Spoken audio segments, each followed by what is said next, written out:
মুছলমানৰ ওপৰত কৰা অত্যাচাৰৰ বাবে নেপালত জলপ্ৰলয় হ'ল। মছজিদ মাদ্ৰাছা জ্বলাই দিয়াৰ ফল ভুগিছে নেপালে। মুছলমান লোকক হত্যা কৰাৰ বাবে নেপাল আজি ধ্বংসৰ গ্ৰাহত। জলপ্ৰলয়ে ধুই নিকা কৰি নিলে নেপালৰ সকলো পাপ। মুছলমানসকলক নিৰ্যাতন চলাই আৰ্জি লোৱা পাপ খণ্ডন কৰিলে জলপ্ৰলয়ে।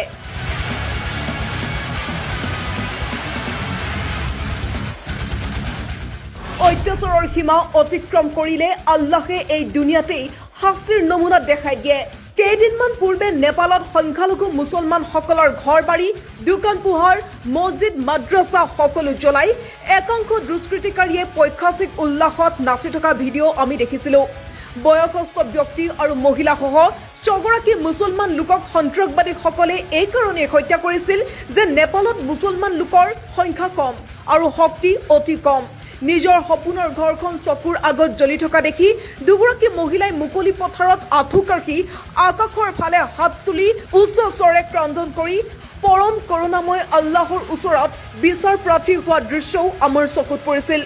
মটৰ চাইকেলত আহি ভিৰৰ আক্ৰমণৰ পৰা 3গৰাকী মুছলমান মহিলাক ৰক্ষা কৰিবলৈ আপ্ৰাণ চেষ্টা কৰি থকা এজন মানুহৰ পিছফালে পৰস্পৰে পৰস্পৰক সাৱটি ধৰি আতংকত কঁপি থকা মহিলা কেইগৰাকীৰ চেহেৰাৰ ফালে চাই চকু পানী ওলাই আহিছিল।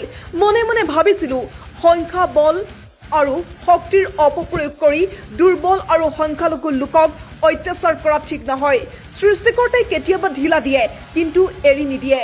পৰকালত প্ৰতিজন জালিম বা অত্যাচাৰী কঠিন আজাবৰ সন্মুখীন হোৱাটো খাটাং, কিন্তু জুলুম অত্যাচাৰৰ সীমা অতিক্ৰম কৰিলে কেতিয়াবা আল্লাহ পাকে এই দুনিয়াতে শাস্তিৰ নমুনা দেখাই দিয়ে। এই কথা আমাৰ নহয়। নেপালৰ জলপ্ৰলয়ৰ পিছতে ঢিঙৰ AIDFৰ বিতৰ্কিত নেতা আমিনুল ইছলামে এনেদৰে কৰিলে বিতৰ্কিত পোষ্ট ছ'চিয়েল মিডিয়াত।